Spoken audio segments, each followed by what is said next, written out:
안녕하세요. 오늘 기도학교에서는 이름에 대한 이야기를 가지고 또 기도에 어떻게 활용할 수 있나, 이거 잘 알면요, 기도에 불이 붙어요. 구체적으로 우리의 간구가 하나님 앞에 쏟아져 나오거든요.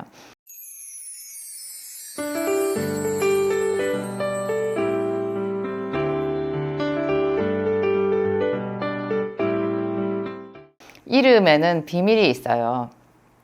성경에는 이름에 관한 이야기가 참 많죠. 아담이라는 이름 하나님이 지어주셨고, 또 하나님이 아담에게 만물을 이렇게 이끌고 보이시면서 뭐 동식물들 전부 이름을 짓게 하신 장면이 있잖아요. 그리고 예수님도 임마누엘이라는 이름이 있고, 또 여호와 니시, 여호와 라파, 여호와 샬롬, 하나님의 이름도 있어요. 나는 전능한 하나님이라, 또 나는 스스로 있는 자라, 뭐 이런 하나님 자신의 이름도 우리에게 말씀하셨는데요. 여러분, 우리를 부르시는, 하나님이 우리를 부르시는 이름이 있거든요. 제가 한참 동안 묵상하면서 즐겨 활용했던 어떤 분의 간증이 있는데요. 지금 갑자기 생각이 나네요. 저희 교회 와서 한 거의 20년 전이네요. 저희 교회 처음에 개척한 지 얼마 되지 않았을 때 저희 작은 교회에 와서 부흥 집회를 인도해 주셨던 전도사님이 계셨는데요. 그분이 상당히 부자였어요. 전도사님이시지만 사업가였고, 꽤 큰 뭐 수십억짜리 그 당시에 빌딩을 몇 개나 가지고 계신 그런 분이었는데, 그분이 IMF 그 직전에 하나님 앞에 계시로 받은 말씀이 있더라고요. 하나님이 계속해서 나라와 민족을 위해서 기도하라고 그렇게 이렇게 강권하셨는데, 자기가 그 말에 순종하지 않았대요. 나 같은 사람이 기도한다고 뭐 나라가 변하겠어. 자꾸 그런 감동이 와도 그냥 고개를 저어버린 거예요. 근데 한 번은 제 기억에 그래요. 미국에 출장 갈 일이 있어서 미국에 그 묵었던 호텔에서 있잖아요. 그날 저녁에도 이렇게 기도를 하려고, 자기 시간에 기도를 하려고 이렇게 딱 꿇어 앉았는데 하나님께서 자기를 부르시더래요. 사랑이 없는 자요. 이렇게 불렀대요. 사랑이 없는 자요. 이분이 깜짝 놀랐대요. 아니, 누구를 부르시나? 저게 설마 내 이름인가? 사랑이 없는 자라니? 어떻게 된 거지? 그렇죠. 그분한테 하나님이 너는 사랑이 없는 자다, 그렇게 얘기를 하셨다는 거예요. 저는 창세기 32장을 참 좋아해요. 제가 야곱 이야기를 여러분들한테 많이 하잖아요. 앞으로도 아마 제 영상에서는 두고두고 야곱 이야기가 빠지지 않고 나올 것 같은데요. 창세기 32장에 야곱이 야복강가에서 이제 하나님의 천사와 겨루어 씨름하는 장면이 있죠. 처음에 그 부분을 읽으면 이게 무슨 얘긴가, 이게 어떤 사람하고 강가에서 씨름을 했다는 얘기가 나오는데요. 뜬금없이 갑자기 어떤 사람이 나오는 거예요. 그런데 앞뒤를 잘 보면은 그 사람이라는 것이 사실은 사람이 아니라 하나님의 천사고, 사실은 하나님이신 거죠. 성육신하신, 나중에 우리 곁에 오신 예수님이 이때 나타나신 거 아니었을까, 그런 생각이 들기도 하고요. 그때 그 씨름하는 장면에서 이제 해가 뜨려고 하잖아요. 날이 새려하니 나로 가게 하라. 그 사람이 그렇게 말했어요. 그 천사인지 하여튼 그분이 날이 새려하니 나로 가게 하라. 그때 야곱이 나를 축복하시기 전에는 내가 놓지 않겠나이다, 그렇게 말해요. 그때 그 사람이 그 부분에 대해서 대답을 있잖아요. 나를 축복하지 아니하면 내가 놓지 아니하겠나이다, 이렇게 말했을 때 그 천사의 대답이요, 네 이름이 무엇이냐 그래요. 네 이름이 무엇이냐. 아니, 천사가 야곱의 이름을 모를 리가 있어요? 이름이 무엇이냐 하고 물어보는 거예요. 그랬더니 야곱이 야곱입니다, 야곱입니다, 그렇게 말해요. 그랬더니 그 사람이 다시는 너를 야곱이라 부를 것이 아니라 이스라엘이라 부를 것이니 이는 네가 하나님과 사람으로 더불어 겨루어 이겼습니다. 네가 이긴 자라는 거예요. 그래서 너를 이제 야곱이라고 부를 게 아니라는 거예요. 이게 야곱이 승리했다라는 그 마지막 판결이었거든요. 겨루어 이겼다, 네가 이겼다, 그렇게 천사가 얘기를 해준 거예요. 무엇을 이겼다라는 뜻일까요? 야곱은 사실 이때 좀 너무 뜬금없는 기도를 한 거예요. 우리가 생각할 때 왜 자기를 축복하지 아니하면 놓지 아니하겠나이다, 그런 말을 했을까요? 지금 이 단계, 이 이 상황에서 야곱에게 가장 두렵고 무서운 어떤 문제는요, 형 에서가 자기를 죽이기 위해서 400명의 군사를 거느리고 오고 있다라는 그것 아니었어요. 그거 외에는 특별히 야곱에게 문제가 없었어요. 야곱은 처자식도 다 건강하게 많이 있었고요. 자기 사랑하는 아내 라헬도 있었고, 그렇죠. 모든 게 문제가 없었어요. 이제 고향으로 돌아오는 중이었고. 근데 지금 자기 형 에서가 자기를 400명을 거느리고 지금 원수를 대면하듯이 지금 쳐들어오고 있는 거잖아요. 그것밖에 문제가 없었거든요. 그러면 그게 무서워서 지금 자기 재산을 뭐 두 대로 나뉘었고, 그 다음에 형을 위해서 굉장한 규모의 어떤 예물도 준비를 했고, 그러면 뭐가 문제겠어요? 이때 우리 같은 사람이 기도를 할 것 같으면 당연히 하나님, 형 에서의 군대를 막아주세요. 형 에서의 마음을 바꿔주세요. 하나님, 제가 하나님의 땅 가나안 땅으로 돌아왔는데 이곳에 아무 일 없이 무사히 정착할 수 있도록 저를 보호해 주세요. 이렇게 기도하는 게 맞거든요. 근데 그렇지만 야곱은 이상하게 여기서 나를 축복해 주지 아니하시면 내가 놓지 아니하겠나이다. 자기를 축복해 달라고 그렇게 씨름하면서 기도를 했는데, 어느 만큼 이 사람이 절절했냐 하면요, 그 천사가 환도뼈를 쳤어요. 다리를 쳤어요. 여러분, 뼈가 꺾이는 그 고통을 경험해 보셨어요? 얼마나 아팠을까요?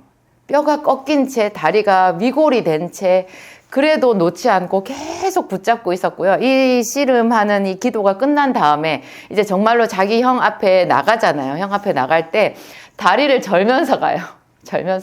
말을 타고 온 형 에서가 왜 동생 야곱을 향해서 그 불이 붙었던 그 분노가 한꺼번에 녹았을까요? 다리를 절면서 절름발이가 된 동생이 3번을 절을 하면서 자기 앞에 오는 거예요. 그랬을 때 그 모양을 보고 에서가 더 마음이 녹지 않았을까, 그런 생각이 들어요. 야곱이 빛나는 옷을 입고 자기처럼 백마를 타고 왔다면 에서가 오히려 더 그 마음이 바뀌지 않았을 거라는 그런 생각이 들더라고요. 근데 이 다리가 얼마나 아팠을까. 근데 그 아픈 것을 무릅쓰고 끝까지 매달리면서 자기를 축복해 달라고 그렇게 말했거든요. 그때 하나님께서 이 천사를 통해서 야곱의 이름을 물어보신 거예요. 네 이름이 무엇이냐. 야곱이라는 이름은 본래 야곱이 태어날 때 그 쌍둥이였잖아요. 자기 형보다 자기가 먼저 장자로 세상에 태어나려고 뱃속에서부터 다퉜다고 그랬거든요. 근데 그 태어나는 그 순간에 자기 형한테 힘에 밀린 거예요. 그래가지고 형이 먼저 태어나려고 하니까 야곱이 뱃속에서도 세상에 그 어린 것이 형의 발꿈치를 잡은 거예요. 형의 발꿈치를 잡고 뒤따라 나왔다고 해서 그의 이름이 야곱인 거예요. 그러니까 야곱은, 어떤 분들은 야곱은 사기꾼이다, 뭐 속이는 자다, 뭐 그런 뜻의 이름이라고 하는데, 아무리 부모가 사기꾼이라는 이름을 지어줬겠어요. 그것은 좀 과장된, 좀 그 의미를 너무 이렇게 넘어가 버린 그런 해석인 것 같고요. 제 생각에는 정말 경쟁에서 끝까지 이기려고 발버둥 친다라는 그런 뜻, 발버둥 치지만 좀 밀렸다라는 그런 의미가 그 속에 들어있지 않나, 그런 생각이 들어요. 어쨌거나 결론은 졌잖아요. 발꿈치를 잡았을 뿐이지. 그런 이름인 거예요. 한마디로 말하면 이 이름은 장자의 이름이 아니라 장자가 되고 싶었지만 눈물을 머금고 차자가 될 수밖에 없었던, 그래서 하나님 앞에 제사장이 될 수 없었던 그런 이름이라는 뜻이거든요. 그것이 사실 야곱에 대한 하나님의 뜻이었어요. 누가 남자로 태어나는가, 여자로 태어나는가, 가난한 집에 태어나는가, 예쁘게 태어나는가, 못났게 태어나는가, 뭐 이런 것, 그 모든 섭리가 하나님 안에 있잖아요. 야곱이 에서보다 차자로 태어난 것이 사실은 하나님의 섭리였는데요. 야곱은 그것을 바꿔달라고 매달린 거였어요. 그래서 하나님이 마지막까지 이렇게 야곱이랑 겨루셨던 거고요. 근데 결국 하나님이 져주신 거죠. 근데 이 장면에 대해서 나중에 다른 소선지서에 이야기가 나오잖아요. 하나님이 그때 야곱을, 아마 제 기억에는 호세아서인 것 같은데, 하나님이 이스라엘 백성에게 말씀하세요. 너희 조상 야곱이 울면서 나에게 간구했다. 하나님은 야곱이 야복강가에서 그렇게 하나님 저를 축복해 주세요. 하나님이 저를 차자로 태어나게 하셨지만 하나님께서 저에게 복을 주세요. 하나님께서 저에게 복을 주시기만 하면 우리 형 에서의 문제는 아무것도 아니라는 것을 제가 알고 있습니다. 하나님께서 이 모든 것을 주관하시는 하나님, 외삼촌 라반의 집에서 외삼촌 라반이 10번이나 품삯을 바꿨어도 하나님은 저를 부자가 되게 해주셨잖아요. 결국 모든 열쇠는 하나님이 쥐고 계시니까 하나님이 저를 축복해 주시면 모든 만사는 끝나는 거예요. 저는 그것을 믿어요. 하나님 제발 저에게 복을 주세요. 이렇게 기도한 거라고 생각해요. 그때 이 천사가 야곱이라는 이름을 이스라엘로 바꿔줬잖아요. 이 이스라엘이 축복의 이름인 거예요. 축복의 이름. 저희 교회가 안디옥 교회잖아요. 저희 목사님이 개척하기 전에 3년 전에 길을 걸어가고 있었는데 하나님께서 어느 날 말씀하셨대요. 3년 뒤에 개척이다. 우리 목사님 길을 걸어가다가 갑자기 그 임하신 하나님 말씀 때문에 너무 충격을 받은 거예요. 그때 저희가 가장 절정으로 그 삶의 무게에 짓눌려 있었을 때였거든요. 저희 부부가 그렇게 힘들게 살았을 때였어요. 우리 목사님 그때 대학원 다니고 있었고 전도사 시절이었고 분명히 처음부터 개척 비전이었지만 도저히 뭐 개척 같은 거는 상상도 할 수 없을 정도로 우리의 현실적인 문제 때문에 격렬하게 씨름하고 있던 그런 때였는데요. 갑자기 하나님께서 그냥 그렇게 벼락처럼 말씀하신 거죠. 정천벽력 같은 말씀이었죠. 그냥 발등에 불이 떨어진 거예요. 언젠가 개척하겠다라는 것이랑 3년 뒤에 개척이다라는 그것은 얼마나 느낌이 다른지 몰라요. 그래서 저희 목사님이 하나님께 요청했대요. 하나님, 그러면 교회 이름을 주세요. 교회 이름을 주세요. 왜 이름을 달라고 했겠어요? 이름이 있어야 기도를 하잖아요. 기도를. 그래서 하나님께서 주신 이름이 안디옥이라는 이름이었어요. 안디옥이라는 이름, 우리 목사님은 안디옥이라는 이름을 별로 안 좋아했어요. 안디옥이라는 이름 왠지 마음에 안 든다고 그랬어요. 그래서 중간에 저희가 몇 번 교회 이름을 바꾸려고도 했는데 하나님께서 주신 이름을 바꿀 수가 없더라고요. 그래서 저희는 계속 안디옥이거든요. 근데 그 한참 뒤에 하나님께서 저에게 이제 우리가 정말 3년이 딱 지나서 그 교회를 개척할 그 시점에 이제 교회를 아파트 상가 작은 거를 기적적으로 얻어서 이제 예배를 시작했어요. 창립 예배는 이제 가을에 드리기로 했었거든요. 예배 시작 시점은 이제 부활절 때부터였고 4월이잖아요.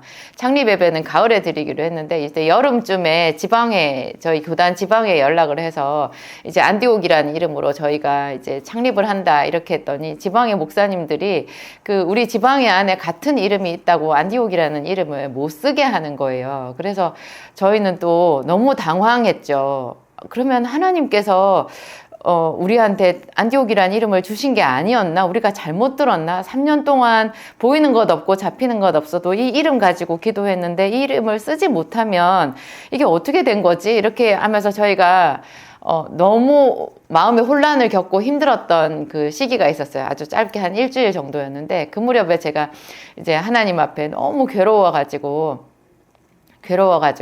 성전에 가자마자 그거를 이제 토로한 적이 있었어요. 그때 저희가 한여름이라서 짧게 어디 여행을 갔다 왔었거든요. 1박 2일 정도로. 거기 가서도 재밌는 줄을 하나도 모르겠고요.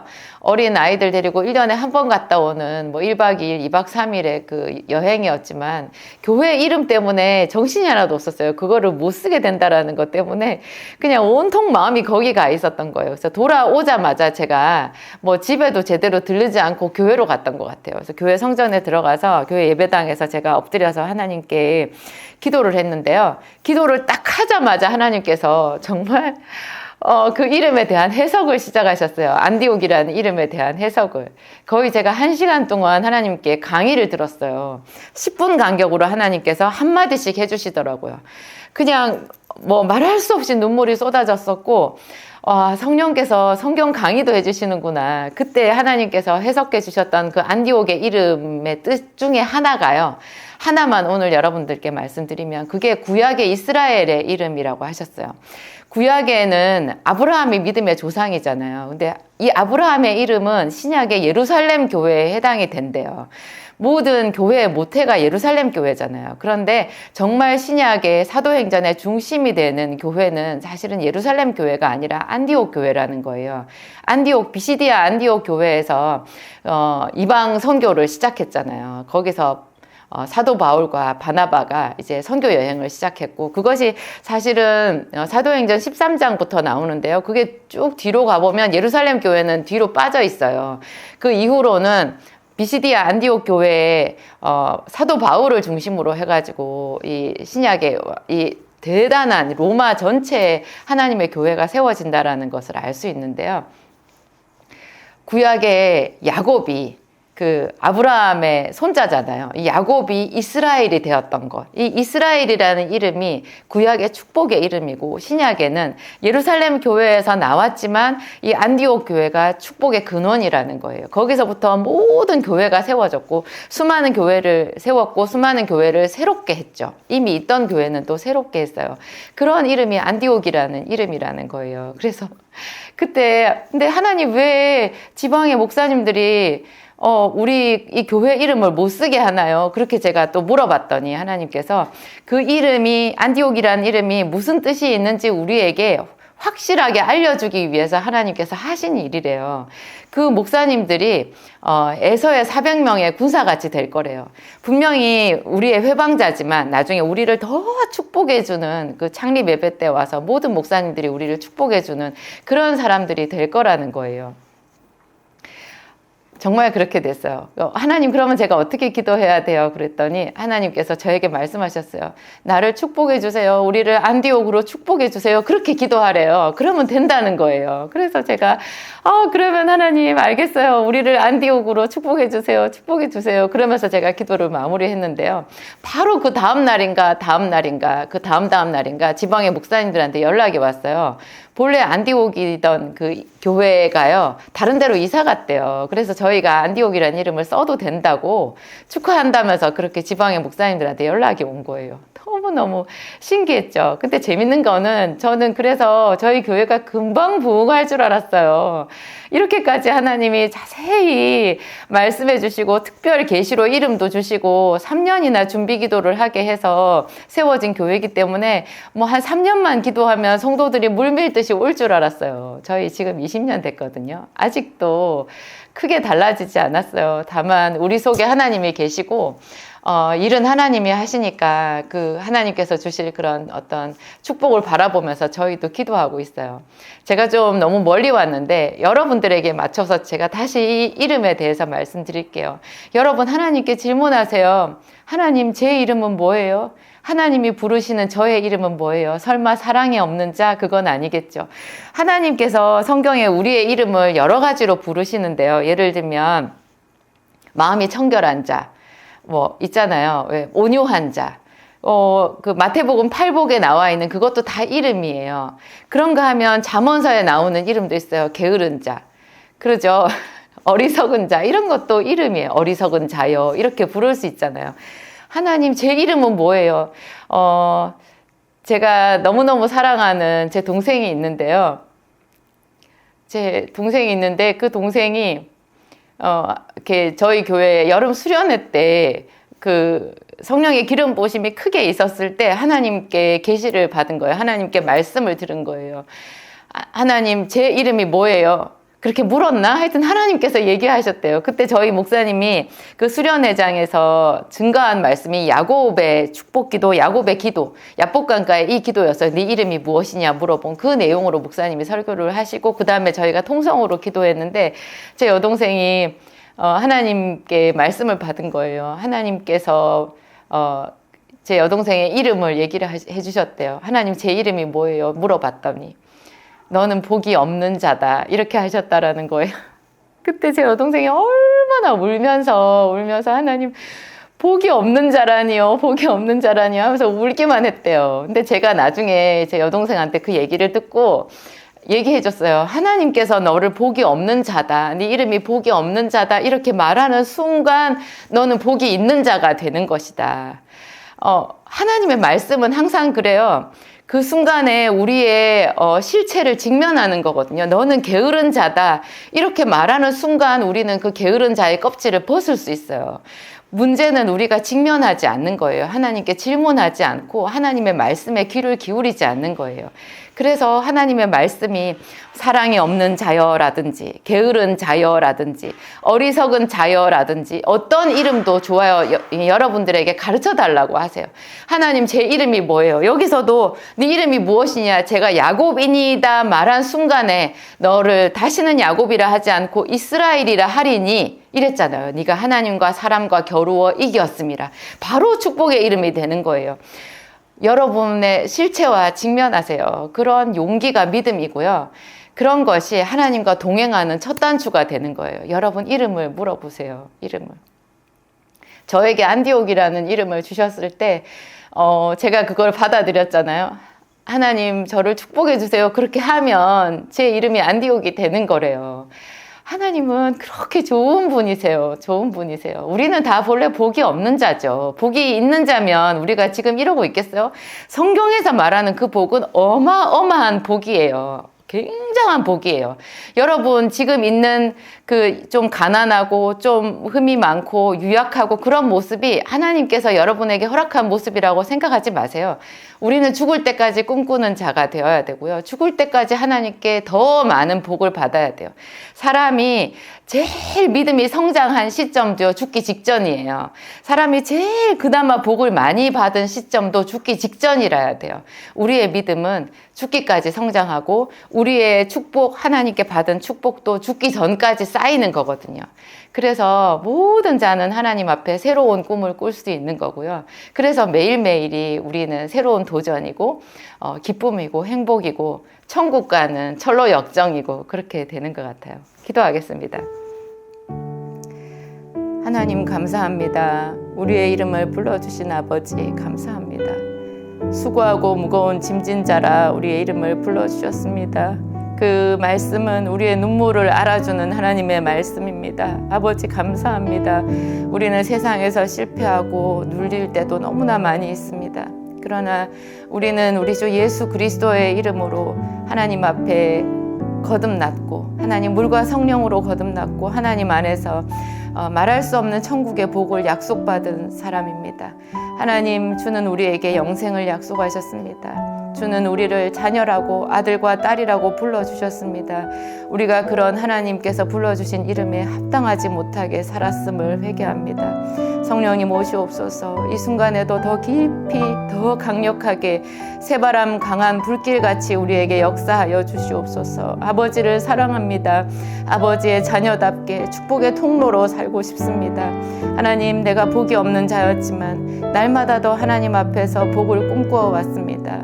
지금 원하오니 우리를 축복하소서. 하나님, 우리를 새롭게 하소서. 하나님이 기도학교에 저와 함께 기도하는 당신의 모든 자녀들에게 하나님 인격적으로 임하시옵소서. 그들에게 복을 주시옵소서. 모든 교회마다 성령의 기름 부으심을 주시고 우리에게 새로운 부흥의 문을 열어 주시옵소서. 지금 우리가 은혜를 사모합니다. 지금 우리에게 임하여 주시옵소서. 날마다 하나님 앞에 하나님 지치지 않고 기도하겠습니다. 우리 아버지여 역사하여 주시옵소서. 하늘 문을 열어 주시옵소서. 예수님 이름으로 기도하였습니다.